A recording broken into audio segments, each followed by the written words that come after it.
John Mayer, I ran into John Mayer. We were doing this Grateful Dead thing, and he said to me, I hope you're cool with me saying this, John. Did you ever tell you about the time I met Tom Cruise? No. Yeah. Like, I ran into Vince Vaughn last Super Bowl. I was like, dude, I am such a fan. He goes, we've met. Did you ever hear the one about me meeting Chris Robinson? I have not. Remember the time I told you I knew the Yankee player? Bad. Met Nicole Kidman. Screwed the pooch on that one, too. Well, what happened there? What do you mean? My daughters are going to be failures compared to you. They will make no one happy. I will be shocked if they get out from under my shadow. I mean, two white chicks, mediocre, not even that attractive. You're talking about your daughters. Yeah. I don't find them hot. What am I wrong? For the second year in a row, Bert Chisler has completely humiliated himself during the biggest media event in football. Aside from constantly name-dropping people more famous than himself, he eventually resorted to trashing his family for cheap laughs. Last year, he drunkenly crashed the Pat McAfee show while Rookie of the Year CJ Stroud was promoting his energy drink, shamelessly plugging his own vodka, ripping his shirt off, and embarrassing himself with a sloppy attempt at impressing professional athletes by doing push-ups. You'd think he'd learn, but this year was even worse. Blart sat in with Rich Eisen during an interview with this year's Rookie of the Year Jayden Daniels, rambling about getting drunk, name-dropping celebrities, and even throwing Joe Rogan, Gillis, and Tim Dillon under the bus for taking testosterone. The best part, Daniels, like Stroud, has no idea who Bert is, and unlike last year, Tom Segura was smart enough to stay away and seems to be distancing himself from Bert more and more. We'll break down Bert Osos's latest train wreck, starting with him bragging about his alcoholism and name-dropping celebrities to make himself seem more relevant. Bert Kreischer stops by, everybody. Good to see you, Bert. How are you? I am phenomenal, considering how drunk I was on our flight last night. You didn't strike me as too hammered. Yeah, you didn't seem it. No, that's the key to my drinking. You can never tell. John Mayer, I ran into John Mayer. We were doing this Grateful Dead thing, and he said to me, I hope you're cool with me saying this, John. I see him before the show, and I don't drink before I go on stage. And he goes, hey, man, on a scale of 1 to 10, how wasted are you right now? I was like, 0? He was like, no, like, how many beers have you had? I go, 0? And he goes, you're not drunk? And he's like, I thought you were always drunk. I was like, no. He goes, so it's like an act? I go, no, I don't. What are you talking about? Like, I do drink. I like drinking, but I don't drink when I wake up. Bert is such trash. It's one thing to be an overrated, non-funny hack, but then to just never go away? God took Chris Farley from us. Life is not fair. Hope you read this, Bart Kreischer. You bombed so hard. You're insufferable. This was tough to watch. Blob was off to a rough start. Despite being one of the best-selling comedians in the country, he still felt the need to name-drop John Mayer and bring up his out-of-control drinking. While most comedians evolve over time, Brent is still clinging to that old Rolling Stone article that dubbed him the nation's top partier. If you've followed him for a while, you know he's always chasing a viral moment, whether it's the Machine story, I'm the Machine! his exaggerated wheezing laugh, or his bit about staying just healthy enough to keep drinking. I will never quit drinking. That's basically his entire brand. Yet, somehow, he's still hanging on to relevance. So when I had this speech that kind of went viral about I'll never quit drinking. I don't know if you've ever seen it. I'll never quit drinking. I was going to stay healthy enough so I can always continue to drink.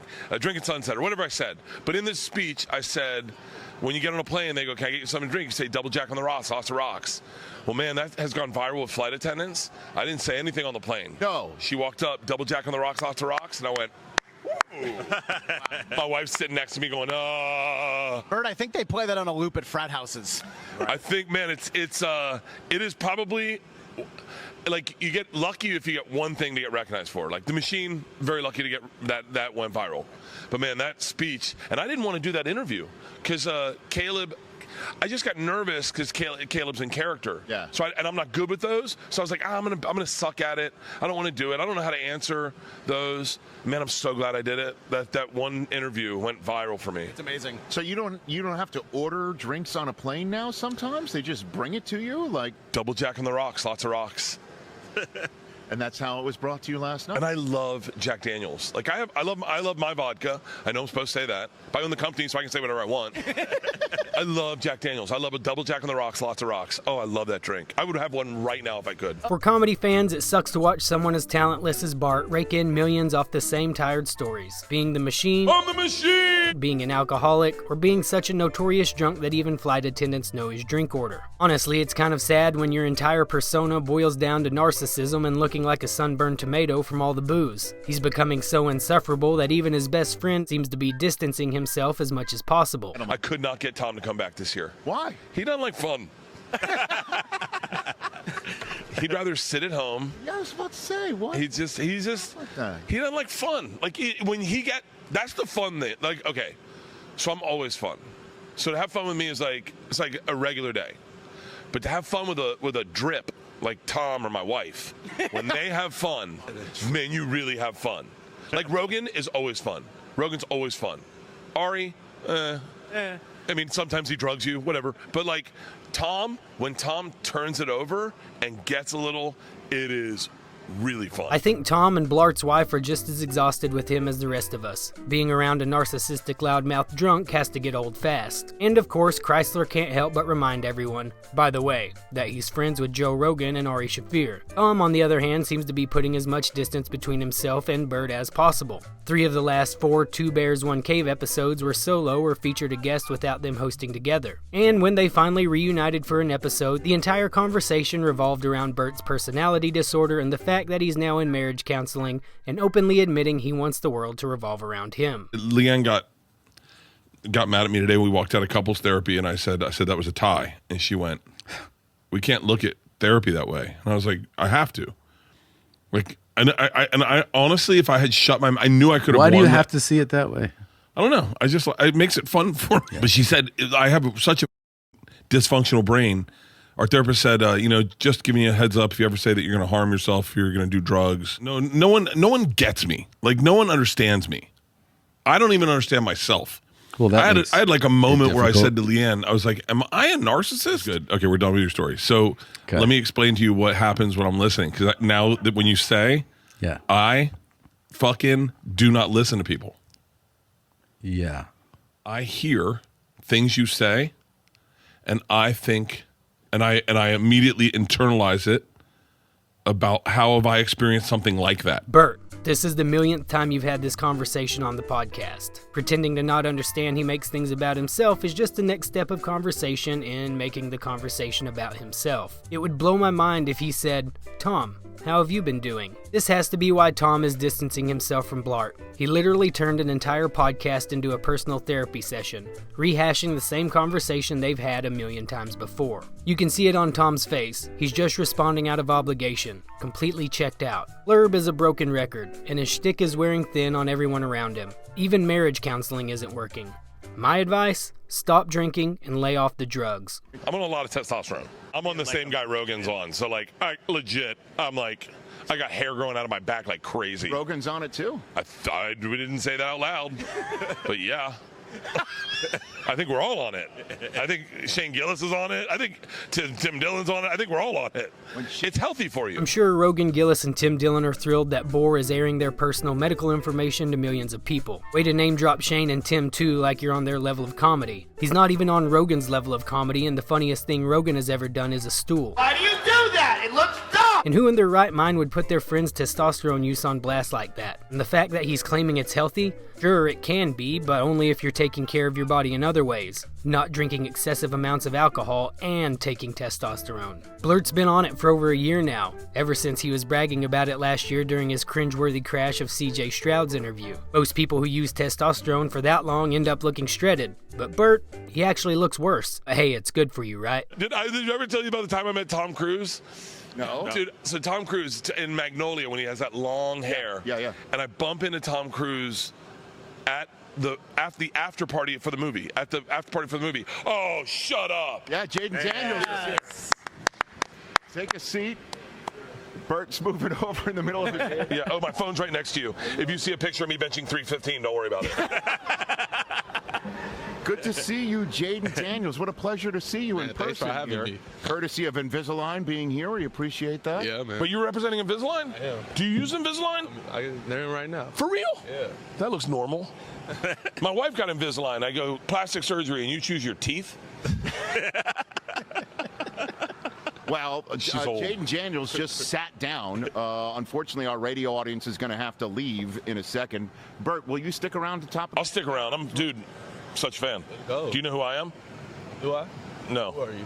Who am I? I knew it. He's Bert Kreischer. I coach in the Canadian Football League. Don't go anywhere. We're here at the Super Bowl. This guy has absolutely zero self-awareness. It's media day for the big game, and people want to hear from the quarterback who made it to the NFC Championship, not listen to your cringy wife demoralizing jokes. No surprise he's in marriage counseling, and it's hilarious that in back-to-back years, both CJ Stroud and Jayden Daniels had no idea who he is. And look who is joining us, kicking off hour number 2 together. Jayden Daniels of the Washington Commanders stopped by at the end of the first hour. Bert Kreischer kind enough to stick around as well. It's the Bert and Jayden show.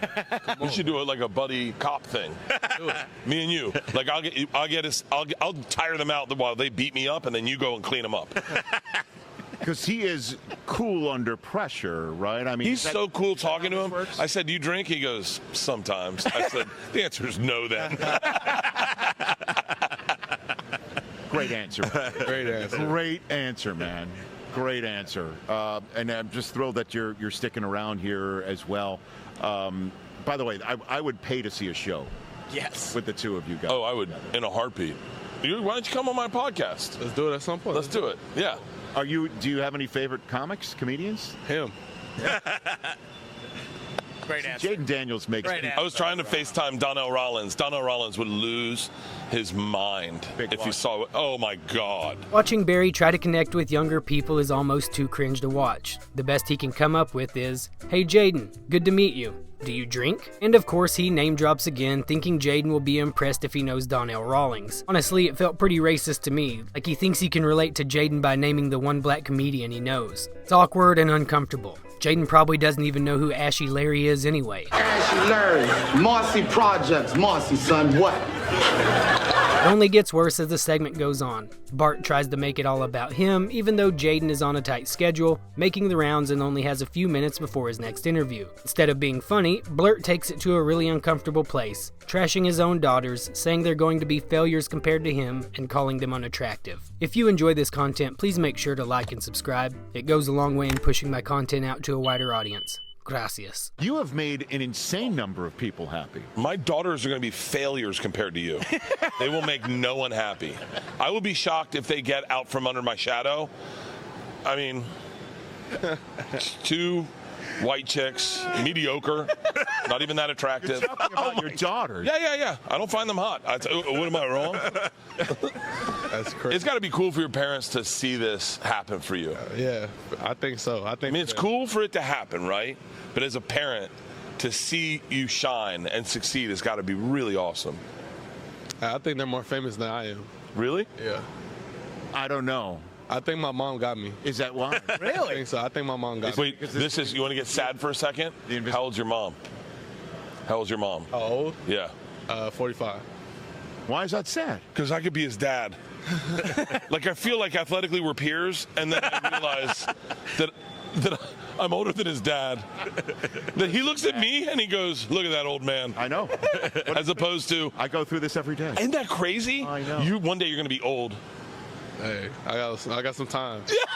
I really think Bert's prolonged alcohol use has arrested his development. In his mind, he still thinks he's in college, completely out of touch with the fact that he's now a 50-year-old alcoholic. The shtick is worn thin, but he doesn't seem to realize it. He got famous for being that obnoxious frat boy and he never evolved past it. You'd think the wave would have crashed by now, but somehow he's still riding it. Bert wasted most of the Daniels interview by turning it into a one-man show, throwing in uncomfortable, unfunny jokes. It's clear he has a personality disorder where everything has to revolve around him. Even when Eisen asks Daniels a simple question about who he thinks will win, Blob jumps in with his high-pitched, shrill voice, just repeating what Daniels said, adding absolutely nothing to the conversation. Before I let you go, Jayden Daniels, do you have a prediction or opinion on Super Bowl 59? I think it's going to come down to whoever has the ball last.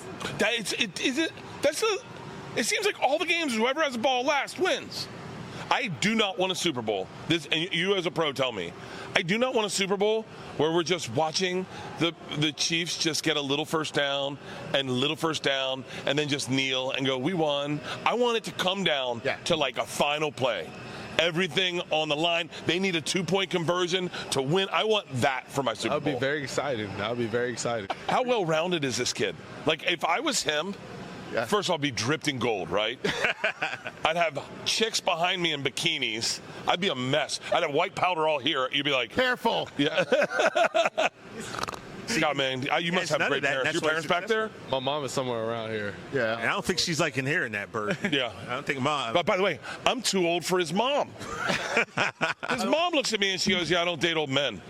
And she's married. And she's married. I wouldn't talk. So you don't have a whoever gets the ball. Whoever gets the ball last, that's my prediction. Really too bad you didn't have Jayden on alone. Would have been a great interview with you, Rich. My God, he's undoubtedly the worst comic ever. I hate Bert. Absolute clown. Can't believe they let him back in the building after he went around crashing interviews last year. Unprofessional, unfunny, and uninteresting human. Eisen's like, who do you think will win the Super Bowl? Bert.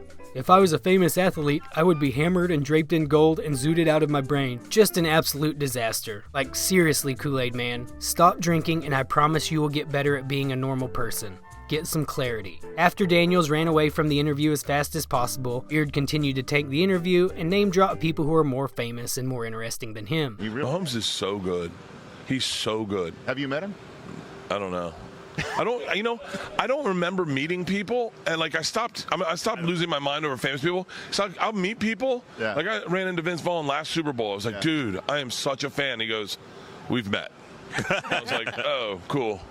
He's like, you said the same thing last time. I was like, all right. Oh, yeah, you were about to tell a Tom Cruise story. Yeah.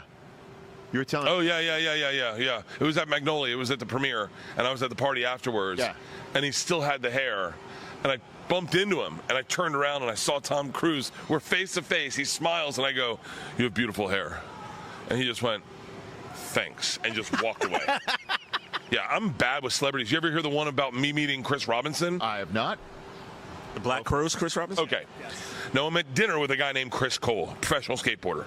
I'm with my wife, and I see Chris Robinson walk in. We're at Dantana's. Okay. I see Chris Robinson walk in. Now, I know Chris Robinson is good friends with Chris Porter, comedian I'm friends with. Uh-huh. So I'm figuring maybe he knows who I am. I'm a big fan. I just want to say hi. So I walk up to him, and I'm like, all right, walking up, make eye contact, realize very quickly he has no idea who I am. Now I'm in the weeds. And I go, hi, I'm friends with Chris. And he goes, Chris who? And I went, Chris Robinson. And he goes, I'm Chris Robinson. And I went, Chris. No, Chris. come on, man. Chris. And I got all these Chris's in my name. And he goes, do you need some help, man? And I was like, no, your friend, Chris. And he goes, I'm Chris. And I went, yeah. And he goes, Chris Porter? And I went, yeah. And he goes, yeah, I know him. And I went, I'm Bert. And I left. Whitney Cummings recorded all of it. No. She was recording the whole thing. way. I walk back, I go, I really messed that one up. I really messed that up. I'm so bad at meeting famous people. Has that been released anywhere? I'm sure she posted it. There's no way she kept it quiet. That's a good point. Yeah, I'm so bad at meeting people. Bert is the most obnoxious adult. I don't understand how people find him entertaining.